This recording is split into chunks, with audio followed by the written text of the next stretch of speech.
예, 안녕하십니까. 오늘은 10월 9일 한글날이고요. 수요일입니다. 집에 갔다 왔다가 지금 왔습니다. 제가 오늘 오면서 좀 곰곰이 생각했던 문제는 왜 사람들이 죽는 것을 두려워하지 않는가에 대해서 좀 알려드리고 싶어요. 특히 젊은 층일수록 죽음에 대한 약간 죽음을 약간 경시하는 그런 느낌이 있어요. 특히 약간 그 동양적인 사상이고 일본 쪽에서 특히 많이 그렇게 하는데 뭐 이렇게 그러니까 뭐 죽음으로써 갚는다, 죽는다는 것에 대한 그게 무슨 하나의 어떤 뭐 큰 의식 정도로 생각하는 게 되게 많아요. 근데 죽는다는 거는 굉장히 무서운 겁니다. 왜냐면은 일단 기본적으로 사후 세계를 본 사람은 없어요. 이게 되게 웃긴 게 여러분이 뭐 어떤 누구한테 얘기를 듣던지 간에 신앙적으로 뭐 그리스 신하든 아니면 뭐 불교든 어디든 간에 죽어서 다시 살아나는 사람은 없어요. 예수님을 제외하고는. 다시 말해서 죽는다는 것은 굉장히 예수님께서도 하나님한테 기도를 하셨죠. 아버지 날 버리지 마옵소서. 할 수만 있다면 그걸 잘 피해가게 하옵소서. 만왕의 왕이시고 본인이 어떤 누군지도 잘 알고 계신 예수님조차도 인간의 육신을 갖고 왔을 때는 인간의 육신에 들어오신 거죠. 그 안에 들어오셨을 때는 죽음이라고 하는 게 어떻다는 걸 알고 계신 거예요. 반대로 얘기하면은 죽음을 알고 있는 예수님은 인간의 육신으로서 죽는다는 것이 어떻다는 것을 알고 있었기 때문에 전지전능하신 하나님한테 간청을 하신 거예요. 정말 할 수만 있으면 피해가게 해달라고. 그 정도로 어려운 거예요, 그거는. 근데 어, 일본 사상에서는 그 죽음이라고 하는 걸 일본에서는 약간 좀 그런 게 있어요. 신이라고 하는 존재가 있는데 신을 믿죠. 신이라고 하는 존재가 있는데 이 신이 절대자가 아니에요. 그러니까 원한다면 인간이 극복할 수도 있는 거예요. 싸워서 정말 뭐 인간의 영웅이 그들을 신을 그쪽에 있는 신을 이길 수 있는 거예요. 근데 하나님은 그런 잡신이 아니거든요. 뭐 중국에 가면은 중국에서도 그렇게 되게 많아요. 뭐 관우를 모신다든지 뭐 아니면 뭐 유비를 모신다든지 뭐 이런 것들이 되게 많아요. 되게 관우 운장 그 삼국지에 나오는 관우 신을 모시는 사람이 되게 많은데 그건 너무 웃긴 게 뭐냐면은 중국 사람들하고 얘기를 해보면은 관우 신을 모시는데 사실은 제일 싸운 건 관우가 아니에요. 여포로 생각하거든요. 여포가 제일 잘 싸웠다고 생각을 하는데 모시는 거는 관우 신. 근데 관우라고 하는 것도 일개 인간이거든요. 인간이 그 다음에 죽어서 다시 살아나는 것도 아니에요. 그냥 삼국지에서 잘 싸우는 인간이었던 거죠. 그조차도 죽음을 극복하지 못했어요. 죽음을 알고 있는, 죽는다는 것이 어떻다는 걸 알고 있는 예수님께서는 하나님에게 말씀하셨죠. 아버지, 저를 이걸 피해갈 수 있으면 피해가게 하옵소서. 그렇지만 그게 하나님의 뜻이라면은 그렇게 하나님의 뜻대로 하시라고 그 정도였어요.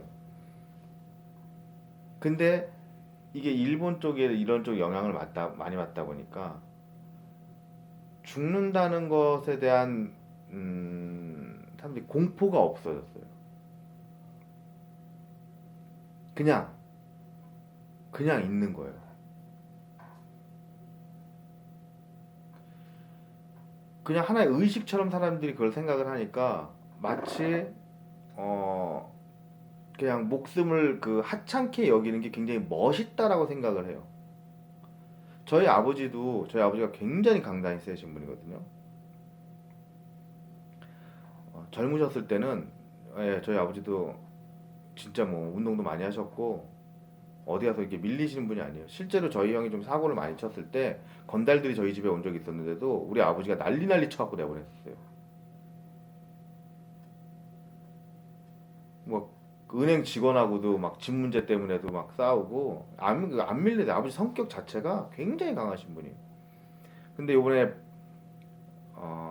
우리 아버지가 우시는 거를 갖다가 크게 우시는 걸 두 번 봤는데 한 번은 외할머니 돌아가셨을 때하고 또 한 번에는 요번에 작은아버지 돌아가셨을 때예요.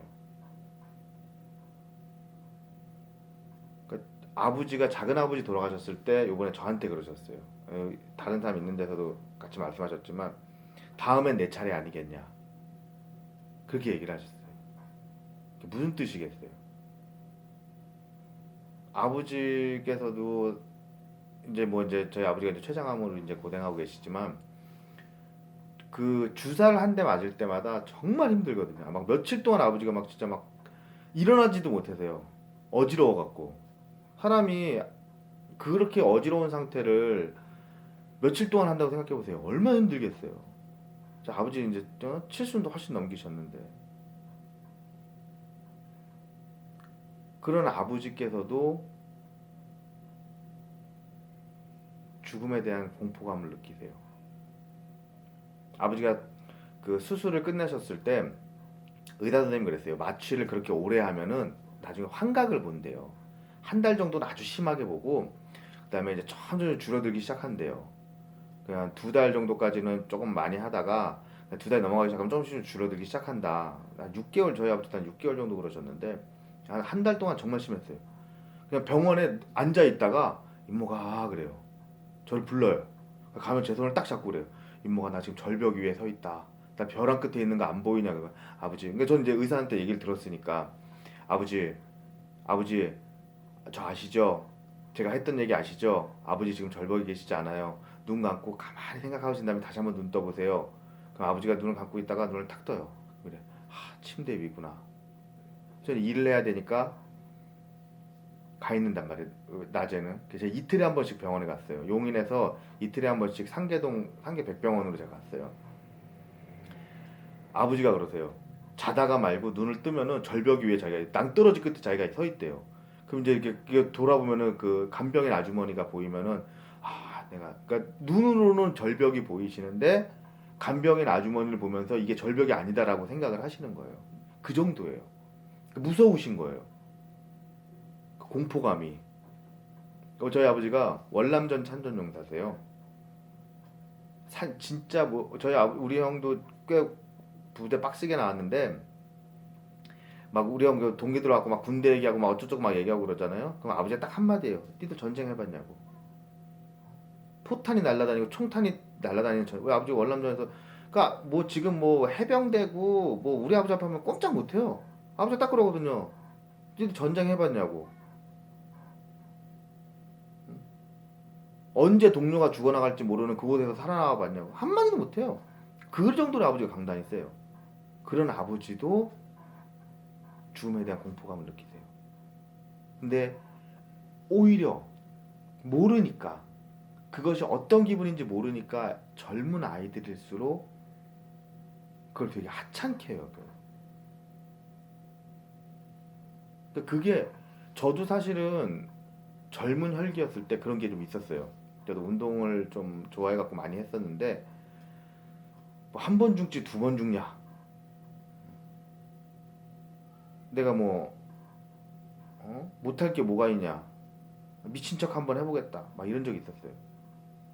근데 지금 와서 생각해 보니까 그게 얼마나 어리석은 짓인지.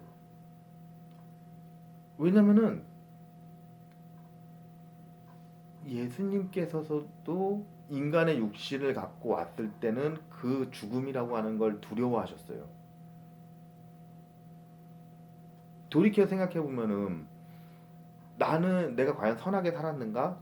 내가 만약에 정말 내가 하나님 앞에 와서 나는 천국에 갈 자격이 있습니다라고 말할 자격이 있는가라고 물어봤을 때 그렇지 않다는 거죠. 반대로 얘기해 보면은 내가 천국에 간다는 보장이 없다는 거는 나도 죽음에 대해서 굉장한 공포를 느꼈어야 되는 거예요. 근데 그 당시에는 그런 게 없었어요. 마치 목숨을 하찮게 여기는 게 굉장히 멋있는 것처럼 느껴졌었죠. 지금 젊은 친구들이 그러는 걸 보고 있으면은 와, 이걸 어떻게 얘기를 해줘야 되지? 이걸 내가 이제 저도 이제 74년생이니까 나이가 이제 40대 중반을 넘어가서 이제 저도 이제 쉰에 가까운 나이가 됐으니까 이걸 돌아봐야 되는 나이가 됐는데 돌아볼 나이가 돼서 그 친구들한테 그 말을 못 해주겠는 거예요. 그렇다고 저는 막 사람들한테 막 종교적으로 얘기하진 않거든요. 저는 이게 만약에 혹시라도 이 방송을 한 명이라도 본다면은 저는 이 말씀을 꼭 드리고 싶어요. 하나님께서는 여러분한테 목숨을, 그러니까 생명을 여러분 몸에다 불어넣으신 이유가 있어요. 뭐 저는 모르죠, 그게 뭔지. 그건 하나님의 뜻이니까 있어요. 그리고 그 목숨은 굉장히 소중한 거예요. 또 죽음에 이르렀을 때 공포는 예수님조차도 피해가고 싶어 하셨었어요.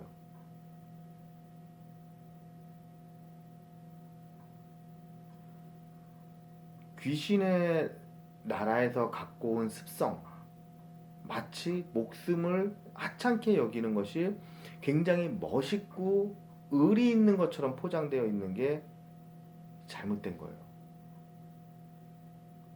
이거는 과학적으로도 굉장히 합당한 거예요. 실제로 겁이 많은 동물이 진화론적으로 훨씬 더 생명을 유지하기가 좋아요. 겁이 없이 위에 올라가 떨어져 죽죠. 몇 번 반복하다 보면은 위에 있으면 위험하다는 걸 알게 돼요. 그렇지만 조금 덜 올라가서부터 겁을 느끼는 동물은 안 올라간단 말이에요. 왜? 그게 위험하다는 걸 아니까. 이게 진화론적으로도 이게 굉장히 합당한 현상이에요. 여러분은 여러분 스스로의 목숨이 그냥 이게 버리면은 굉장히 그것을 멋있게 포장되는 그런 거에 휩쓸리지 마세요. 제가 기도하는 내용 중에서 그런 내용이 있어요. 저를 어떻게 가르치셨습니까? 저희 아버지와 어머니를 통해서 저에게 가르침을 주셨고 제가 저희 와이프와 아이에게 그것을 전달하겠습니다. 제가 아직도 배워야 될 것이 많고 아직도 느껴야 될 것이 많으니까 저희 아버지와 어머니에게 새 생명과 건강을 허락하시어 저를 더 가르치십시오. 라고 기도를 드려요. 하나님께서는 저에게 주실 사명을 저희 아버지와 어머니를 통해서 가르치셨어요. 저희 아버지와 어머니는 정말 천만다행인 게 굉장히 합리적인 분이셨거든요. 저를 가르치시면서 저는 저 나름대로 그걸 이제 와이프랑 아이한테 하려고 노력을 해요. 전 진짜 애랑 노는 걸 너무 좋아해요. 진짜 그 딸이 너무 사랑스러워요. 제가 진짜 이 혼자 생활하면서 이렇게 혼자 있는 것 자체가 저한테 큰 고통이에요. 제가 잘못한 게 많기 때문에 저는 지금 벌을 받고 있다라고 생각하고 있어요. 혼자서 이러고 있는 게 저한테 진짜 큰 고통이거든요. 이걸 알겠어요. 저희 아버지와 어머니를 통해서 저에게 무엇인가 가르치셨고 그리고 그것을 저는 저희 와이프와 아이한테 해야 돼요. 그러니까 나는 해야 될 어떤 사명을 갖고 태어난 거예요. 저뿐만이 아니에요. 여러분도 모두 다 마찬가지예요. 여러분 스스로가 그걸 아셔야 돼요. 하나님은 여러분한테 주어진 사명이 있어요. 그 사명이 분명히 그 사명은 성스럽고 굉장히 꼭 합리적인 것이며 하나님이 보시기에 그것을 꼭 해야 되는 것들인 거예요. 그러니 그 사명이 주어진 여러분은 소중한 사람이고 꼭 필요한 사람인 거예요. 그런 사람들이 자기 생명을 하찮게 여긴다는 것 자체가 말이 안 되는 거예요. 여러분은 소중한 사람이고 꼭 필요한 사람이에요. 이 말을 꼭 명심해 주세요. 여러분과 여러분 가정과 여러분이 알고 있는 모든 사람들에게 하나님의 축복이 함께하길 바라면서 오늘 이만 줄이겠습니다. 감사합니다.